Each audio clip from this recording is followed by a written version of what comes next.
बिस्मिल्लाहिर्रहमानिर्रहीम। अस्सलाम वालेकुम वरहमतुल्लाहि वबरकातुहू। मुल्क भर के तमाम सरकारी मुलाजमीन, पेंशनर्स और फैमिली पेंशनर्स की खिदमत में एक नई वीडियो के साथ हाजिर है।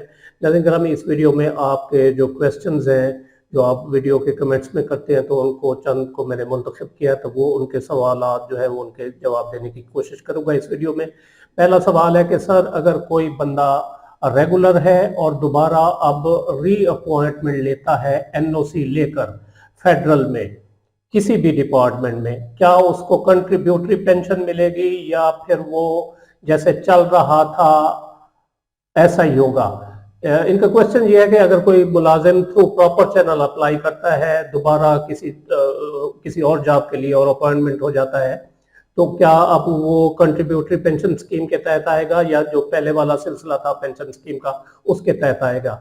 तो इसका जवाब ये है कि वो बंदा अब जो कंट्रीब्यूटरी पेंशन स्कीम नाफिज होने के बाद अगर दोबारा अप्लाई करता है और भर्ती होता है, तो वो कंट्रीब्यूटरी पेंशन स्कीम के तहत ही उसको पेंशन मिलेगी, कंट्रीब्यूटरी पेंशन स्कीम के तहत ही वो भर्ती होगा।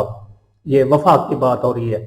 और जहां तक पंजाब का ताल्लुक है, तो पंजाब में भी कंट्रीब्यूटरी पेंशन स्कीम नाफिज हो चुकी है, पंजाब में भी ऐसा होगा और कंट्रैक्ट पर होगा। और कंट्रैक्ट जो है अब उसको मुस्तकिल नहीं किया जाएगा क्योंकि इस बारे में कानून आ गया है। दूसरा सवाल ये है कि सर, हमें ये बताएं कि तालीमी एजुकेशन बोर्ड ऑफिस का ताल्लुक कितना सरकार से होता है और कितना खुद मुख्तार होता है और चीफ सेक्रेटरी कितना अख्तियार रखता है? Please reply comment. इसका जवाब ये है कि जो तालीमी बोर्ड्स हैं हमारे, board of intermediate and secondary education Punjab के या इवन दूसरे सूबों के भी, तो वो जो है वो एक जो हुकूमत की पॉलिसी होती है उसी के तहत होते हैं और उसी यानी वो उनकी जो पॉलिसी होती है उसको नफाज करते हैं वो। तो अलहदा से वो कोई खुद मुख्तार इदारे नहीं है। यानी उसमें एक आप यूँ कह सकते हैं कि थोड़ा सा उसमें है एक अलहदा सा सिस्टम, लेकिन ओवरऑल वो जो है वो सरकारी इदारे ही शुमार होते हैं और उनके मुलाजमीन जो है वो गवर्नमेंट सर्वेंट ही होते हैं। और चीफ सेक्रेटरी कितना अख्तियार रखता है, और चीफ सेक्रेटरी पावरफुल होता है जी पूरे सूबे का, और चूंकि ये उसके अंडर आते हैं तो यहाँ पर भी वो जो है वो उसका मुकम्मल अख्तियार होता है।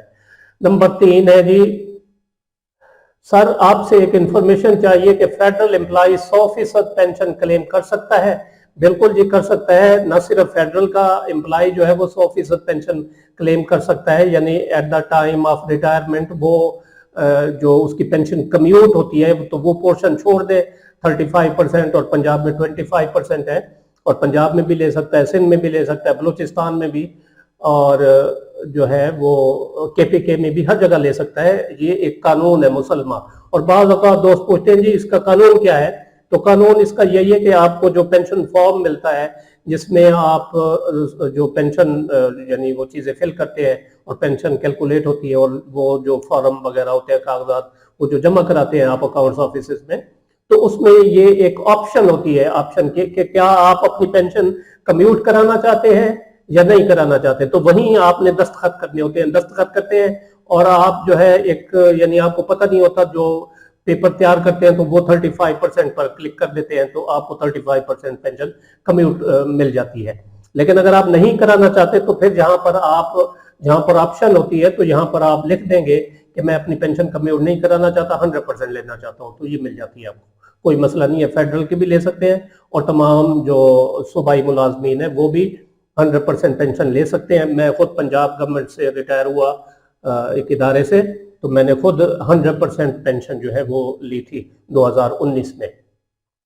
चौथा सवाल, अस्सलाम वालेकुम सर, मैं आर्मी से रिटायर हूँ, सऊदी अरब में मुकीम हूँ। मैंने अभी तक बैंक में अकाउंट नहीं खुलवाया और मुझे पेंशन नहीं मिल रही।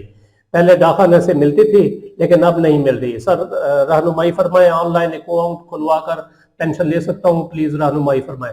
जैसा कि आप जानते हैं कि आर्मी के पेंशनर्स की पेंशन को पोस्ट ऑफिस से बैंक अकाउंट में शिफ्ट कर दिया गया था, गालिबन पिछले साल 2024 था या 25 था। तो उसके बाद से जो जितने अकाउंट्स खुले हुए थे उनकी पेंशन बैंक अकाउंट में आ रही है। तो ये साहब कह रहे हैं जी सऊदी अरब में मुकीम है और डाकखाने से इनको पहले पेंशन मिलती थी, लेकिन इन्होंने अकाउंट नहीं खुलवाया तो इनकी पेंशन अब बंद है। तो क्या ऑनलाइन अकाउंट खुलवा कर पेंशन ले सकता हूँ? ऑनलाइन अकाउंट तो खुल जाएगा, कोई मसला नहीं है, किसी बैंक में भी आप खुलवा सकते हैं, लेकिन उसकी जो वेरिफिकेशन होगी तो वो आपको जो है वो बाज़ का थंब वेरिफिकेशन होती है, तो वो आपको जो है वो आप बैंक में करवाना पड़ेगी आकर, या वहीं अगर कोई ब्रांच हो सऊदी अरब में, फर्ज किया कोई हबीब बैंक की ब्रांच है तो वहां पर आप अकाउंट भी खुलवा सकते हैं और जो है अपनी थंब वेरिफिकेशन भी आपकी हो जाएगी, क्योंकि ओवरसीज ब्रांचेस भी होती हैं मुख्तलिफ बैंकों की, गालिबन ये HBL की भी हो सकती है, किसी और बैंक की भी हो सकती है। तो आप सऊदी अरब में जो जद्दा में या रियाद में, मदीना मुनव्वरा या मक्का में पता कर सकते हैं कि कहीं कोई पाकिस्तानी बैंक की कोई ब्रांच हो, तो वहां पर आप जो भी ब्रांच हो वहां पर आप अकाउंट खुलवा कर सकते हैं, और उसका जो फिर आपका अगला तरीकाकार होगा, जो कागजात भेजने होते हैं आपने CM में पेंशन लाहौर कैंट को, तो वो आप जो है वो करेंगे। नेक्स्ट है जी, सर हमारे डिपार्टमेंट में एक बंदा एज LDC 60 साल की एज पर रिटायर हो गया है 1/1/2025 के बाद। वो इससे पहले आर्मी से रिटायर्ड हुआ था और वो पेंशन भी ले रहा है, तो अब AGPR से उसका केस वापस आ गया है कि ये बंदा ऑप्शन देगा कि एक पेंशन लेगा। बिल्कुल जी, 1 जनवरी 2025 से जो है वो मल्टीपल पेंशन्स का जो कानून है वो आ चुका है, और एक पेंशन जो है वो अब ले सकता है, और इसी तरह अगर दोबारा मुलाजमत करता है तो फिर उस सूरत में भी जो है वो पेंशन लेगा या ऑप्शन देनी पड़ेगी कि वो तनख्वाह लेगा। तो बिल्कुल AGPR का दुरुस्त इतराज है।